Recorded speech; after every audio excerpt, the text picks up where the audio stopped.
Hoy vamos a continuar con el Sermón del Monte de Jesús. La semana pasada vimos que Jesús aclara su relación con la ley de Dios. Él dice que viene a cumplir la ley de Dios. Y ahora Jesús va a utilizar diferentes ejemplos, desde Mateo 5:21 hasta Mateo 7:12, para mostrarnos que la ley moral de Dios no es un simple código de conducta externo, sino un estándar espiritual que todos los creyentes debemos vivir sabiendo que la ley busca también las intenciones más profundas de nuestro corazón. Y sabiendo, por lo tanto, que la ley de Dios no solamente es un código moral externo, sino que analiza nuestro interior, por eso, precisamente por eso, necesitamos de la gracia de Dios todos los días. Y por eso necesitamos que el Espíritu Santo de Dios more en nosotros. Y por eso necesitamos que Jesús sea nuestro Señor y Salvador. Vamos al primer ejemplo que Jesús toma en este Sermón del Monte sobre la vida práctica, Mateo 5, versículos 21 al 26. Mateo capítulo 5, versículos 21 al 26. Dice: «Oísteis que fue dicho a los antiguos, no matarás, y cualquiera que matare será culpable de juicio. Pero yo os digo que cualquiera que se enoje contra su hermano será culpable de juicio, y cualquiera que diga necio a su hermano será culpable ante el concilio, y cualquiera que diga fatuo quedará expuesto al infierno de fuego. Por tanto, si traes tu ofrenda al altar y allí te acuerdas de que tu hermano tiene algo contra ti, deja allí tu ofrenda delante del altar y anda, reconcíliate primero con tu hermano y entonces ven y presenta tu ofrenda. Ponte de acuerdo con tu adversario pronto, entre tanto que estás con él en el camino, no sea que el adversario te entregue al juez y el juez al alguacil y seas echado en la cárcel. De cierto te digo que no saldrás de allí hasta que pagues el último cuadrante». Debemos prestar mucha atención esta mañana para interpretar el texto de forma correcta y no cometer errores, no entender cosas que no está diciendo Jesús y sí entender las que está diciendo.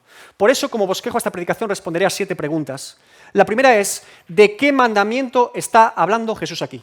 La segunda es: ¿Jesús contradice la ley de Moisés con esta enseñanza? La tercera es la ira un pecado? La cuarta: ¿cómo se suele expresar la ira humana? ¿Cómo solemos manifestar nuestra ira? En quinto lugar, ¿qué castigo de Dios tiene la ira? En sexto lugar, ¿qué debo hacer si alguien tiene algo contra mí? Y en séptimo lugar, ¿con qué urgencia debo actuar si alguien tiene algo contra mí? Primera pregunta: ¿de qué mandamiento está hablando Jesús? Es evidente que Jesús cita el sexto mandamiento, diciendo: no matarás. El sexto mandamiento nos dice: no matarás. Sin embargo, la temática que Jesús plantea aquí no es el asesinato o el homicidio, sino la ira y la resolución de conflictos por medio de la reconciliación. Lo que Jesús está haciendo aquí es algo magistral, hermanos, fíjese.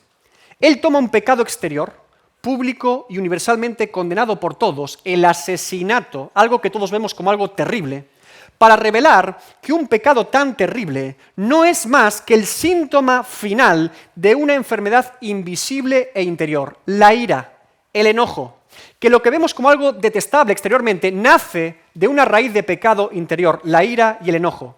El término griego utilizado aquí por Mateo es orge, y a lo largo de todo el Nuevo Testamento se traduce como ira o enojo. Jesús nos quiere enseñar que la ira es el motor interno que impulsa el incumplimiento externo del sexto mandamiento. Es decir, que así como las buenas obras exteriores nacen de virtudes interiores del Espíritu de Dios en nosotros, las malas obras y pecados exteriores nacen de la contaminación y concupiscencia interiores. Por lo tanto, Jesús señala que ante el tribunal de Dios podemos ser hallados culpables de homicidio sin haber empuñado jamás un arma o no haber sido violentos con alguien. Primera de Juan 3:15. Todo aquel que aborrece a su hermano es homicida, y sabéis que ningún homicida tiene vida eterna permanente en él. Se puede ser un asesino de corazón, aunque nuestras manos parezcan limpias de sangre. Se puede tener la lengua manchada de sangre, aunque nunca hayamos cometido un delito público. Eso es lo que Jesús está tratando en estos versículos. La ira y cómo resolver conflictos por medio de la reconciliación con los demás. Primera sección: oísteis que fue dicho a los antiguos, no matarás, y cualquiera que matare será culpable de juicio. Pero yo os digo. Segunda pregunta: ¿Jesús contradice la ley de Moisés con esta enseñanza? Jesús está utilizando una fórmula que, si la vemos, la va a repetir a lo largo de todo el capítulo 5. Y dice, oísteis que fue dicho, pero yo os digo. A simple vista, parece que Jesús está estableciendo dos bandos opuestos. Moisés os ha dicho esto, pero yo os digo esto. Moisés dice aquello, pero yo os digo otra cosa. Y por esta razón, muchos han concluido erróneamente que Jesús vino a anular el Antiguo Testamento, o para ofrecer una versión diferente de la ley. Pero eso no es cierto. Como vimos la semana pasada, Jesús ya ha anunciado a su audiencia que Él viene a cumplir la ley, no a abrogarla, sino a cumplirla. Los dos bandos que Jesús está ubicando con este oísteis que fue dicho, pero yo os digo, no es Jesús contra Moisés, es Jesús contra los intérpretes de Moisés. Jesús no se opone a la ley de Moisés, Jesús se está oponiendo a la tradición rabínica y farisaica que no entendía correctamente la revelación dada por Dios a Moisés. De hecho, la mejor traducción al griego aquí no es oísteis que fue dicho a los ancianos, sino oísteis que fue dicho por los ancianos. Esa es la mejor traducción aquí. ¿Quiénes son los antiguos o ancianos? ¿Quiénes son estos antiguos? Bueno, sabemos quiénes no son estos antiguos. No son ni Moisés ni los profetas, porque Jesús ya los ha mencionado de forma explícita como Moisés y los profetas. Por lo tanto, estos antiguos deben ser otro tipo de personas. Lo más natural es pensar aquí que Jesús se está refiriendo a los ancianos de la tradición judía, a los antiguos, a los rabinos y su interpretación de la ley de Moisés. En aquel tiempo en el que Jesús vivía, había dos escuelas rabínicas muy conocidas, la de Gilel y la de Shammai. Los judíos llamaban a estos rabinos los padres de la antigüedad, así que lo más probable es que se refiera a este tipo de rabinos. Los rabinos judíos de la época de Jesús y anteriores, con su interpretación de la ley de Moisés, habían reducido la ley de Dios a un simple código de conducta externa. Para el judío promedio de la época, cumplir el sexto mandamiento era el mandamiento más sencillo de cumplir. Bastaba con no matar a una persona físicamente y ya cumplían el sexto mandamiento. Oye, yo ya cumplo el sexto mandamiento, yo no he matado a nadie. Y como demostración de que este era el pensamiento de estos intérpretes de la ley, si observan con atención, los rabinos habían añadido una cláusula al sexto mandamiento. Jesús dice que los antiguos dicen, no matarás y cualquiera que matare será culpable de juicio. Eso es un añadido, esa segunda frase. En Éxodo 20 y Deuteronomio 5 no aparece nada más que no matarás, pero aquí hay un añadido de los intérpretes de la ley. El problema que estaba pasando en los tiempos de Jesús es que los rabinos de la época habían tomado los pasajes de la ley civil del pueblo de Israel y los habían mezclado con la ley moral de Dios como una misma cosa. Ellos pensaban que toda la ley se resumía en obras exteriores y nunca en el corazón, que simplemente con cumplir obras exteriores ya cumplían toda la ley. Estos son algunos de los pasajes que probablemente ellos tomaron para hacer este añadido al sexto mandamiento. Éxodo 21:12. El que hiriere a alguno, haciéndole así morir, él morirá. Levítico 24:17. El que hiere de muerte a cualquier persona, que sufra la muerte. Deuteronomio 19:11 al 12. Pero si hubiera alguno que aborreciera a su prójimo y lo acechare y se levantare contra él y lo hiriere de muerte y muriere, si huyere a alguna de estas ciudades, entonces los ancianos de su ciudad enviarán y lo sacarán de allí y lo entregarán en mano del vengador de la sangre para que muera. Aquí vemos cómo ellos conectan parte de la ley civil de Israel con la ley moral de Dios. Los rabinos habían convertido el no matarás en una simple ordenanza judicial. Su lógica era, si matas, vas a un juicio humano de pena capital. Y si no matas, estás libre de pecado. Ya está, así de sencillo.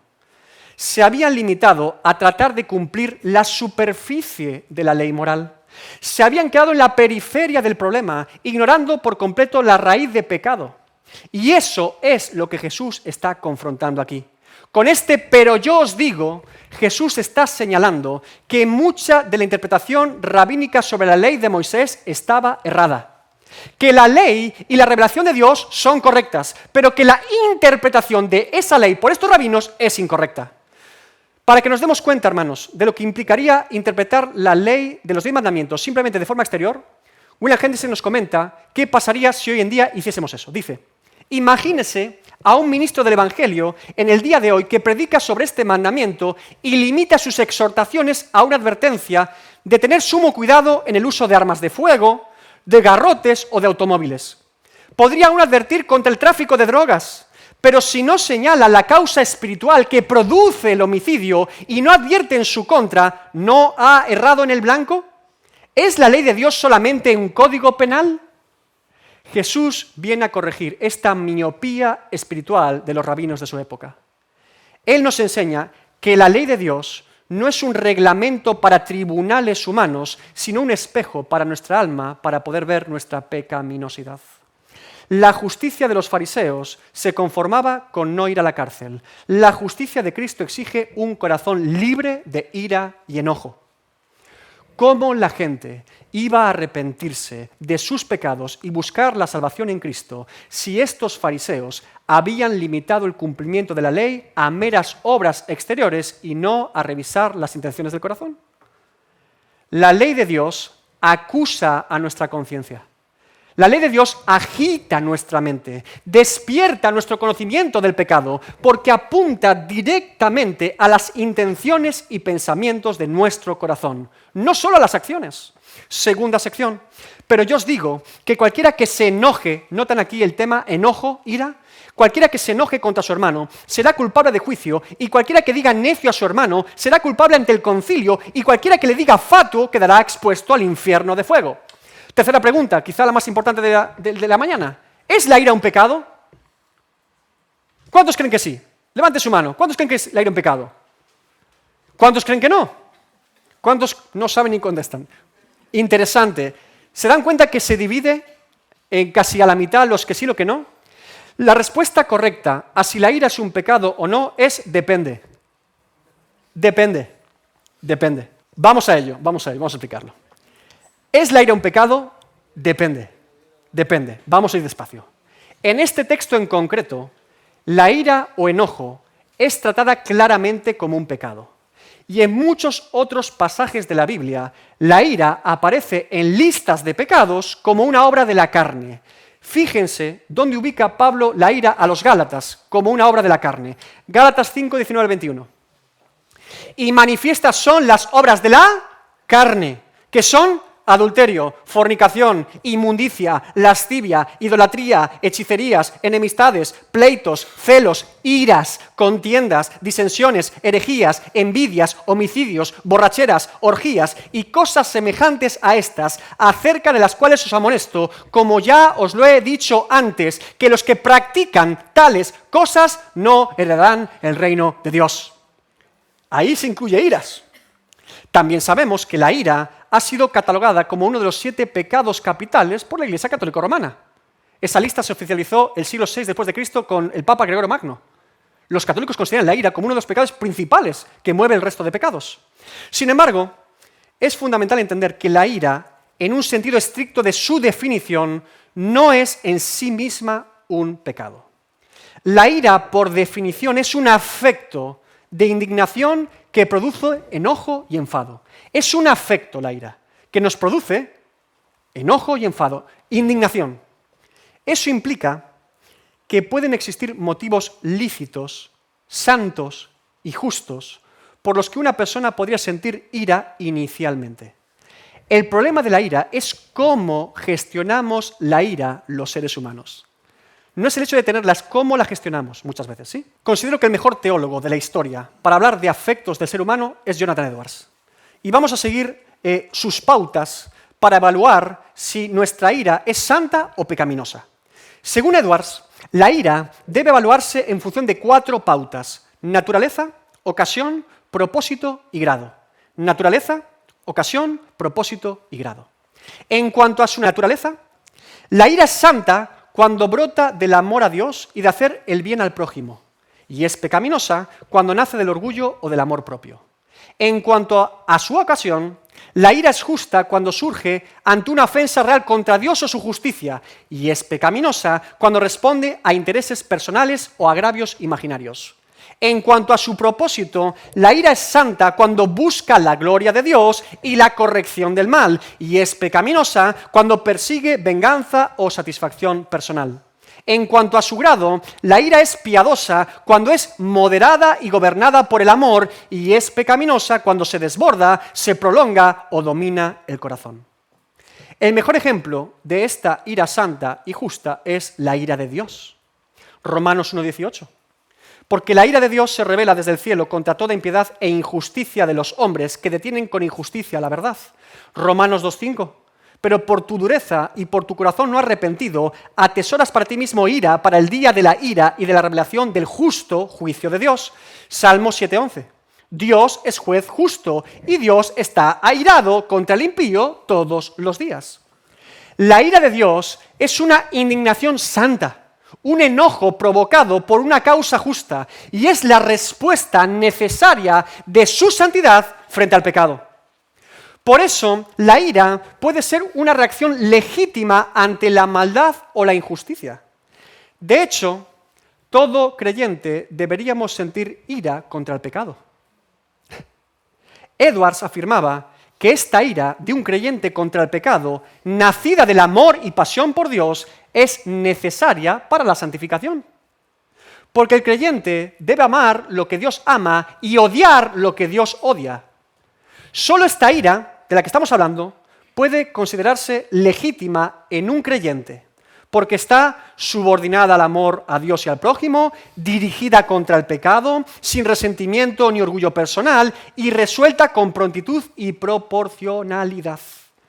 Por eso Pablo dice a los Efesios 4, 26 al 27, airaos, pero no pequéis, no se ponga el sol sobre vuestro enojo, ni deis lugar al diablo. Pablo distingue entre sentir ira y pecar, especialmente si no damos mucho tiempo a que esa ira se albergue en nuestro corazón. Porque incluso una causa justa puede corromperse si se prolonga y se da lugar a la carne. El sentido del versículo de Pablo en Efesios es: si os airáis, aseguraos de no pecar. Un ejemplo de esta ira santa, gestionada correctamente por alguien, la encontramos con Jesús en una sinagoga en día de reposo, junto a un hombre con la mano seca, rodeado de fariseos. Marcos 3, 4 al 6. Y les dijo: ¿es lícito en los días de reposo hacer bien o hacer mal, salvar la vida o quitarla? Pero ellos callaban. Entonces, mirándolos alrededor con enojo, con ira, entristecido por la dureza de sus corazones, dijo al hombre: extiende tu mano. Y él la extendió y la mano le fue restaurada sana. Y salidos los fariseos, tomaron consejo con los herodianos contra él para destruirle. Jesús se enoja y se entristece por la dureza e hipocresía de los fariseos, pero resuelve su ira haciendo el bien al prójimo, sanando al enfermo. No responde con violencia ni con insultos. Y si se fijan, el texto concluye explicándonos que los fariseos, al ver la sanidad en día de reposo, también se enojan. ¿Pero qué hacen con su enojo? Conspirar para intentar matar a Jesús. Por tanto, podemos ver claramente cómo se distingue una ira santa gestionada con amor a Dios y al prójimo y una ira pecaminosa y carnal gestionada con todo nuestro apetito de sangre y homicidio. Por tanto, cuando sentimos ira, hermanos, debemos examinarnos con tres preguntas sencillas. ¿Cuál es la causa de mi ira? Primera pregunta. Segunda pregunta, ¿cuánto tiempo llevo con esta ira dentro? Tercera pregunta, ¿qué he obtenido actuando con ira? Edwards advertía: considera el bien que se ha obtenido con tu ira o lo que has intentado conseguir con ella. Explicada esta excepcionalidad, me temo que el problema principal en nuestras vidas no es que tengamos una ira santa mal gestionada, sino más bien que tenemos mucha ira carnal dentro de nosotros todavía. Si somos sinceros, en la gran mayoría de ocasiones, nuestra ira no nace de nuestro amor hacia Dios o por Dios, sino de nuestro amor por nosotros mismos. En el ejemplo que Jesús presenta aquí, los motivos del enojo no importan, porque la persona termina insultando a su hermano. Da igual el motivo, causa, está insultando a otra persona. Esa ira nunca será justa. Por eso, aunque la ira de Dios es santa y justa, la ira de los hombres rápidamente se vuelve desordenada, homicida e injusta. Y por eso, en la Escritura, normalmente se trata a la ira como un pecado. Santiago 1:20, porque la ira del hombre no obra la justicia de Dios. Nuestra ira suele surgir de motivos triviales y pecaminosos. Frustración, comparación, orgullo herido, falta de reconocimiento o pérdida de control. Somos una verdadera fábrica de ira. Caín es un buen ejemplo de una persona airada sin ningún motivo real. Caín se enojó con Abel porque se comparó con Abel. Caín no se enojó con Dios, sin embargo Dios fue el que rechazó la ofrenda. Caín no se enojó tampoco con su pecado, sino con la justicia de su hermano. La ira de Caín no nació de su amor por Dios, sino de su orgullo herido. Cuando permitimos que la ira nos gobierne, nos convertimos en homicidas de corazón, porque comenzamos a desear el mal hacia los demás. Cuarta pregunta. ¿Cómo se suele expresar la ira humana? Jesús identifica que la ira no se suele quedar encerrada en nuestro pensamiento corazón. Que si bien la ira es un pecado interior, está arraigado en nuestro corazón, siempre suele buscar algún tipo de salida y que su vía de escape favorita es la boca. La boca. Jesús dice en 2 ocasiones, cualquiera que diga. Nuestras palabras, cuando tenemos ira en nuestro corazón, son como proyectiles, como dardos, como saetas lanzadas para herir y matar a nuestros adversarios. Por eso Santiago en su epístola trata tanto la lengua. Dice Santiago 3, 9 al 10, con ella, con la lengua, bendecimos al Dios y Padre, y con ella maldecimos a los hombres, que están hechos a la semejanza de Dios. De una misma boca proceden bendición y maldición. Hermanos míos, esto no debe ser así. Jesús, al indicarnos por dónde suele manifestarse nuestra ira, nos da la llave para detectar nuestra propia ira. Porque a veces, hermanos, somos capaces de ocultar de nosotros mismos la ira que tenemos contra otros. ¿Usted sabía esto? Somos tan buenos ocultando nuestra propia ira que hasta lo hacemos de nosotros mismos. A veces pensamos, yo ya no estoy enfadado con esa persona. No. Si yo ya la perdoné. Yo estoy en paz. A veces la vemos y decimos, yo ya lo superé. No hay ningún rencor en mi corazón. Le deseo lo mejor. Así pensamos, sí. Pero basta con que se nombre a esa persona en una conversación y de repente sale toda la ira por nuestra boca, ¿verdad? Podemos llegar a pensar que hemos dejado resuelto ese problema e ira contra esa persona, pero ¿qué sucede cuando alguien la menciona en una conversación? ¿Por qué nuestra lengua de repente se afila rápidamente? ¿Por qué sale ese comentario sarcástico, esa crítica sutil o ese recordatorio de fallos pasados de esa persona? Rápidamente. ¿No será que de la abundancia del corazón habla la boca? Si la lengua está airada, es porque el corazón todavía tiene brasas encendidas de ira. No es posible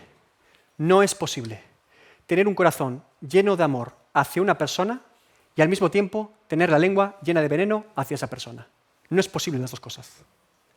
Para darnos ejemplos de esta ira que se expresa con la boca, Jesús utiliza 2 términos en aquel tiempo bastante ofensivos. Dice el primero, necio. Este es un insulto que significaba cabeza hueca, tonto, bobo, estúpido. Es básicamente un desprecio a la inteligencia de la persona. El segundo ejemplo que Jesús toma es fatuo.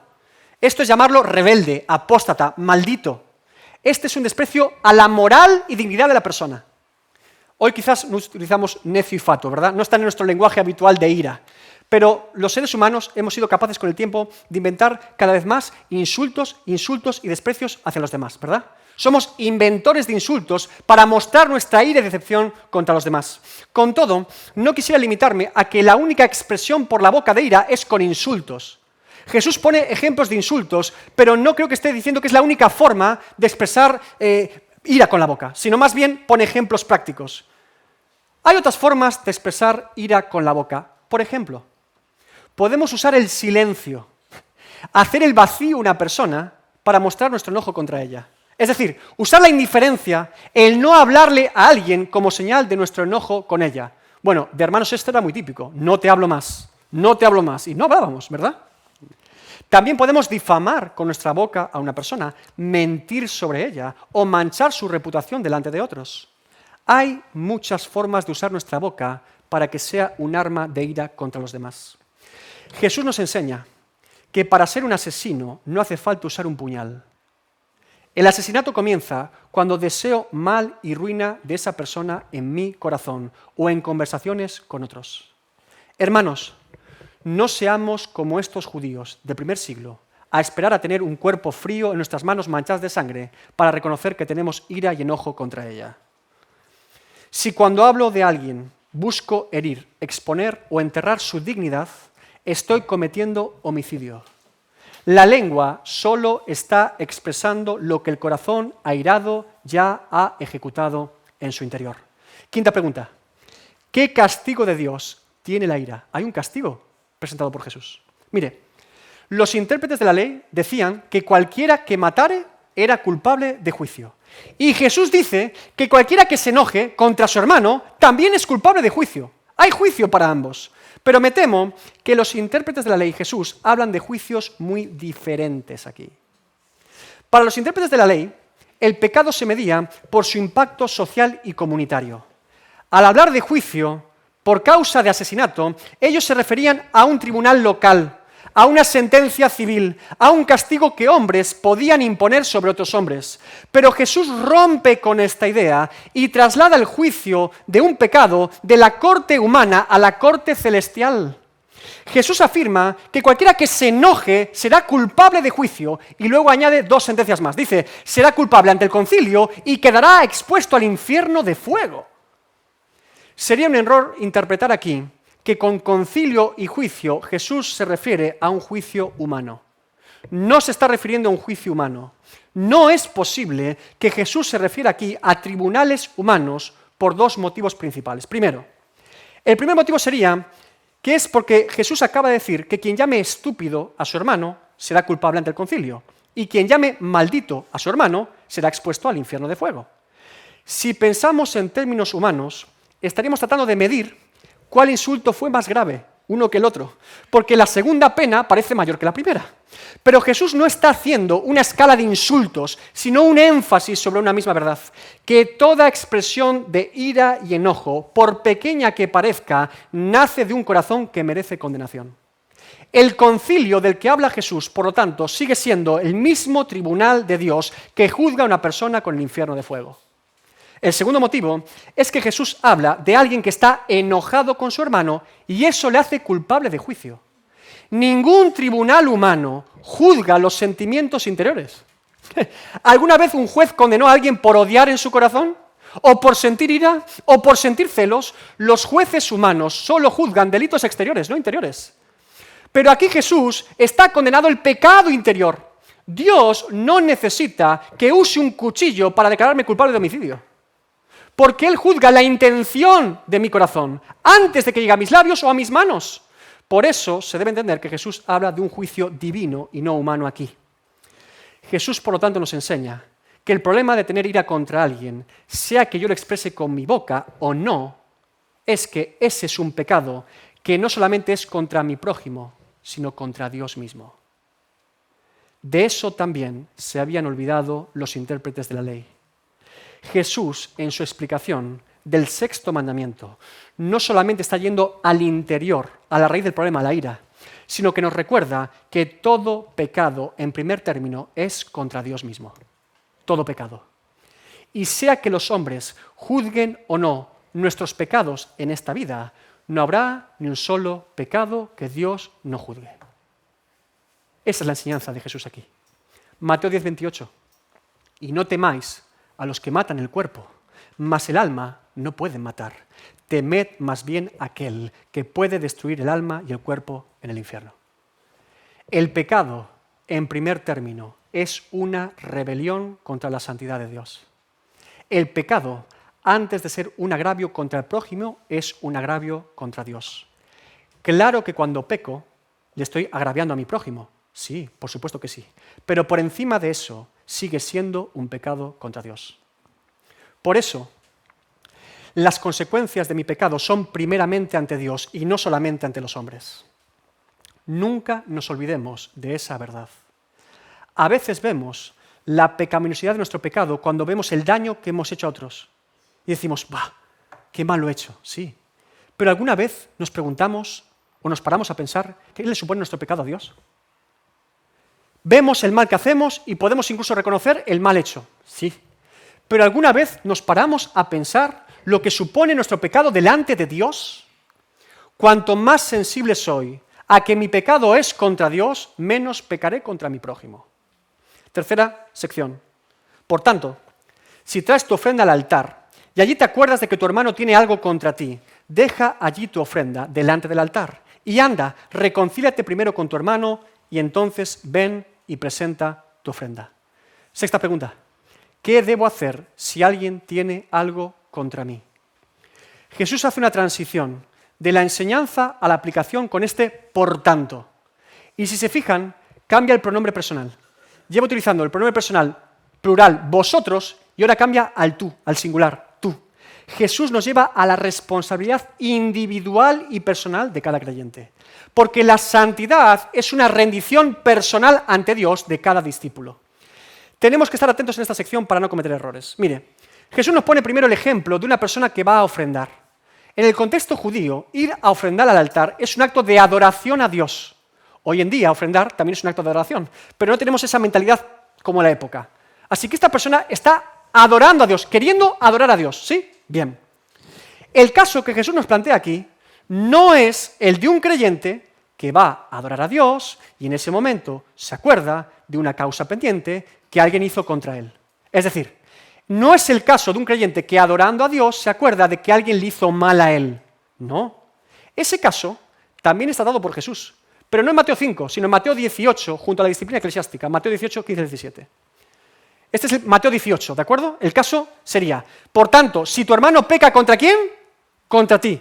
Una persona, el ofensor, me ofende a mí. Mateo 18. Ve y repréndele estando tú y él solos. Reconciliación privada, ¿verdad? Esa es la primera pauta. Si te oyere, has ganado a tu hermano. Solucionado, reconciliación privada.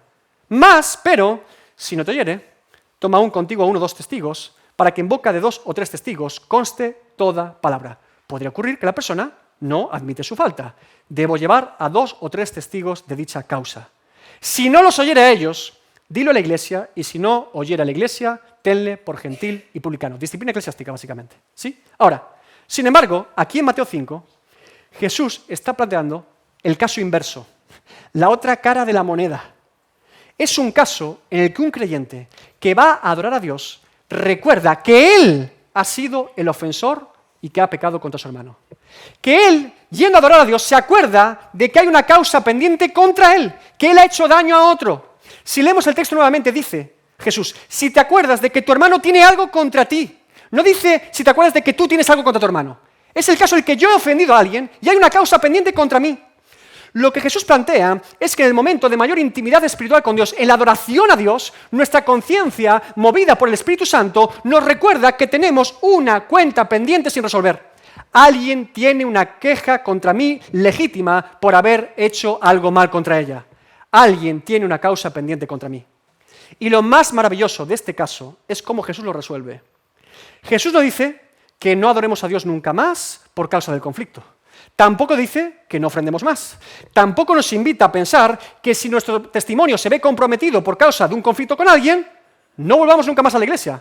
Que abandonemos la iglesia, busquemos otra y apostatemos de la fe.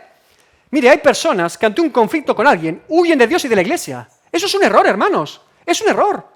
Cuando Dios nos convence por medio de su Espíritu de pecado, no es para huir de esa convicción. Es para darnos la fuerza de arrepentirnos, pedir perdón y solucionar el problema. Jesús dice, deja allí tu ofrenda y anda, reconcíliate primero. La enseñanza es esta. La reconciliación privada precede a la adoración pública. La reconciliación privada precede a la adoración pública.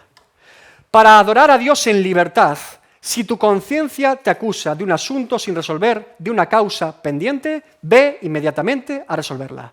Busca siempre la reconciliación. Jesús nos enseña en Mateo 5 y también en Mateo 18 que debe ser siempre el creyente, el Hijo de Dios, el redimido por la sangre de Cristo, el reconciliado con Dios, el que busque la reconciliación con los demás para la resolución de conflictos. Es decir, que los creyentes siempre debemos tomar la iniciativa en el ministerio de la reconciliación. Y sé que suelen surgir al menos dos objeciones a este tipo de enseñanza. Nuestra mente empieza a pulular con preguntas, pero, ¿y sí? ¿Y sí? Sí. Primera objeción. ¿Qué pasa si la persona no acepta mis disculpas? Yo le ofendí, soy el ofensor, le pido perdón y no acepta mis disculpas. ¿Qué ocurre si la persona no quiere reconciliarse conmigo? No siempre es posible estar en paz con todos, pero siempre debemos intentar estar en paz con todos, siempre que no sea posible. Romanos 12, 17 al 18. No paguéis a nadie mal por mal. Procurad lo bueno delante de todos los hombres. Si es posible, en cuanto dependa de vosotros, estad en paz con todos los hombres. Segunda objeción. ¿Qué pasa si la otra persona también me hizo mal a mí? ¿Él no me debe pedir perdón a mí también si yo le pido perdón? Es un agravio mutuo. No solamente yo soy el culpable, los dos somos culpables. Hermanos, el verdadero arrepentimiento no tiene tiempo para contar los pecados ajenos, porque está demasiado ocupado doliéndose de los propios. Cuando el Espíritu Santo nos convence de nuestro pecado, no buscamos la justicia para nosotros, buscamos la limpieza de nuestra iniquidad para recuperar nuestra comunión con Dios. A veces, los creyentes queremos tener el oficio del Espíritu de Dios convenciendo de pecado a los demás. Queremos ser el Espíritu Santo. Queremos convencer a todos de su pecado. ¿Y sabes qué? No funciona. ¿Lo has probado alguna vez? Oh, yo lo he probado muchas veces. No funciona. No funciona que yo convenza de pecado a alguien. No funciona. No sirve, por mucho que lo intente. Porque incluso si la persona me pide disculpas, muchas veces no es porque se haya arrepentido, no es porque haya tenido convicción de pecado del Espíritu de Dios, sino por mi insistencia. Y dice, bueno, pues ya está, sí, perdón. Pero no hay arrepentimiento, no hay admisión de la culpa. Queremos ser el Espíritu Santo de Dios, forzando a la gente a que tenga convicción de un pecado que no tiene. Y no funciona. Dicho esto, no importa qué objeción planteemos ante un caso en el que yo he hecho algún tipo de agravio a los demás, que soy culpable al menos de algún tipo de agravio contra otros, porque ya sea que yo actúe mal y él es inocente, o que los dos actuamos mal, o que él actuó mal primero y yo respondí también con mal, en los tres posibles casos que aquí se plantean, que alguien tiene algo contra mí porque yo he hecho algo mal contra él, ¿sabes cuál es el factor en común? Que yo tengo que pedir perdón e intentar la reconciliación para poder adorar a Dios en libertad. Ese es el factor común. No intentamos la reconciliación con los demás para señalar sus errores, sino para confesar los nuestros. Jesús nos muestra que esta actitud de arrepentimiento, de reconocimiento de la culpa y de reconciliación con los demás es parte de nuestra adoración a Dios. En el caso que Jesús nos plantea, la reconciliación forma parte de esa ofrenda a Dios que se iba a ofrecer. Esa es la mejor ofrenda que podemos poner sobre el altar, un corazón contrito y humillado. Este creyente quería adorar a Dios por medio de su ofrenda y deja su ofrenda en el altar porque se acuerda de que tiene una causa pendiente. Se reconcilia con su hermano y después ofrece la ofrenda. Entendió que la adoración a Dios implica buscar la paz con todos y tener un corazón sano. Dios mira el corazón del adorador y nada agrada más a Dios que un hijo de Dios que valora la paz y la integridad por encima de su orgullo o razón. La verdadera adoración a Dios comienza en el camino de regreso a la reconciliación con el hermano. Por eso la ofrenda a Dios se dio después como culminación de esa adoración. Cuarta sección. Ponte de acuerdo con tu adversario pronto, entre tanto que estás con él en el camino. No sea que el adversario te entregue al juez y el juez al alguacil y seas echado en la cárcel. De cierto te digo que no saldrás de allí hasta que pagues el último cuadrante. Considero necesario hacer al menos dos aclaraciones a esta sección, para no cometer otra vez errores en su significado. Primera aclaración. El adversario del que habla Jesús aquí no es Satanás. No es Satanás. En la Biblia se suele llamar a Satanás el adversario, pero no siempre que se utiliza el término adversario es para referirse a Satanás. Jesús no nos pide negociar con el diablo, ni reconciliarnos con el diablo, ni ponernos de acuerdo con el diablo. Jesús está hablando de reconciliarnos con el prójimo que tiene una causa contra nosotros.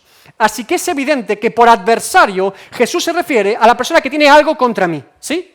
Segunda aclaración. Este pasaje no enseña la doctrina del purgatorio. Este pasaje no enseña la doctrina del purgatorio.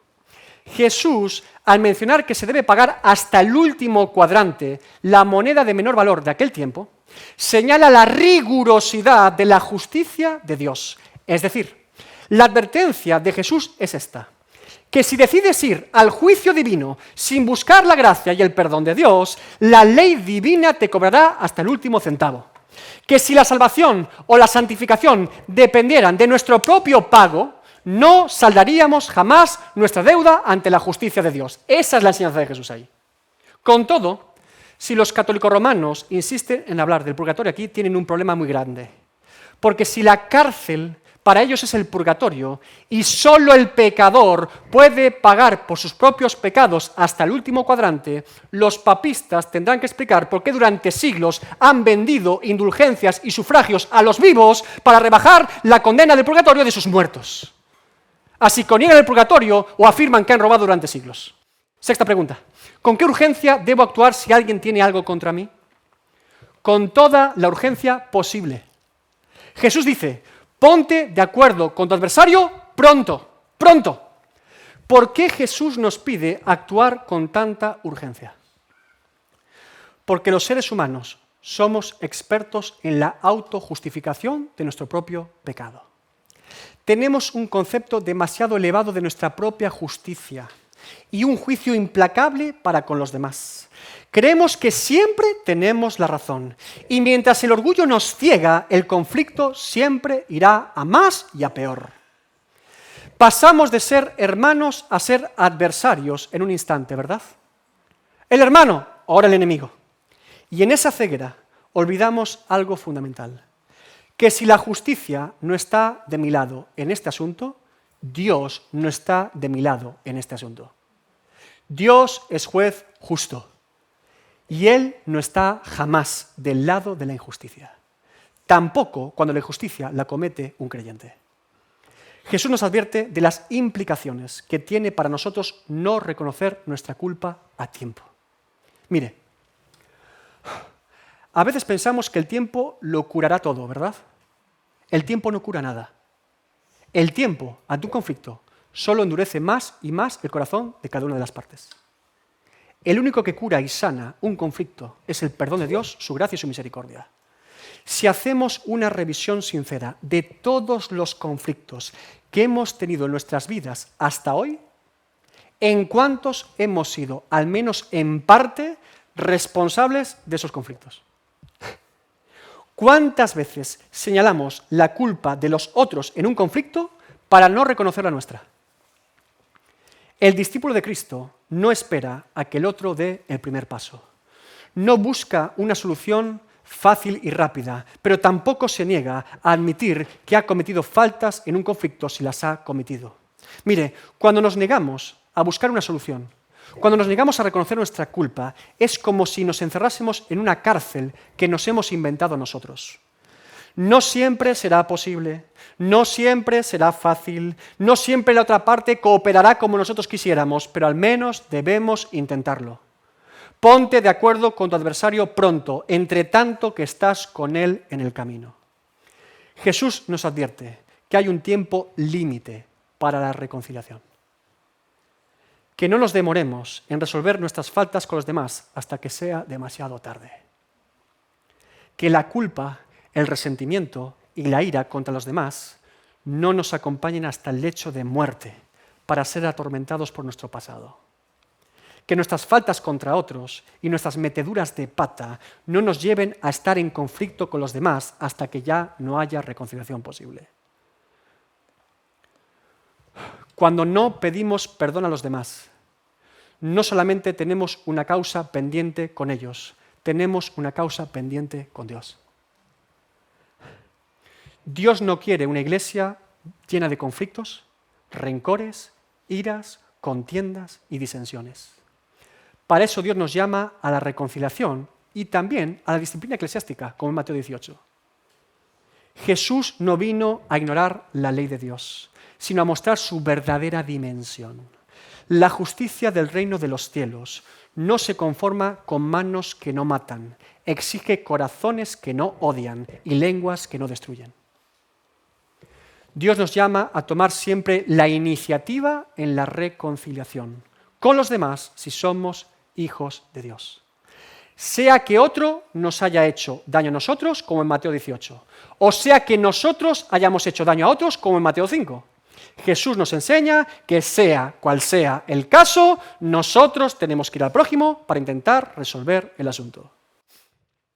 La pregunta es obvia.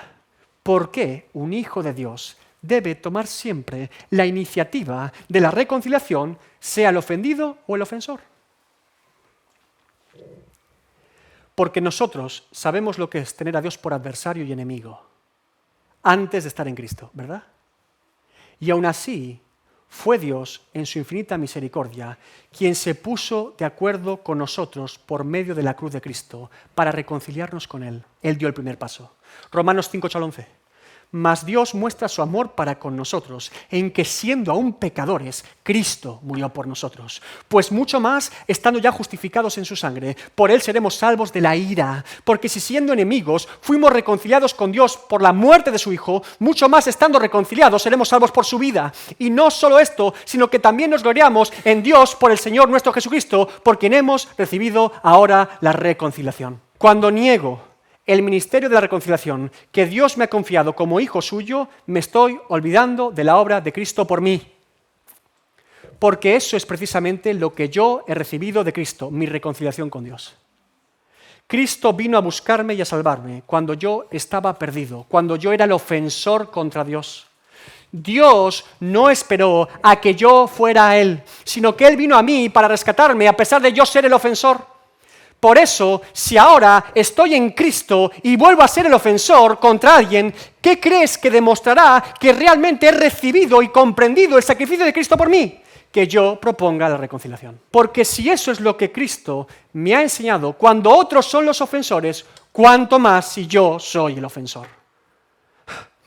De eso se trata en esencia el Evangelio, de dar de gracia lo que hemos recibido por la gracia de Dios.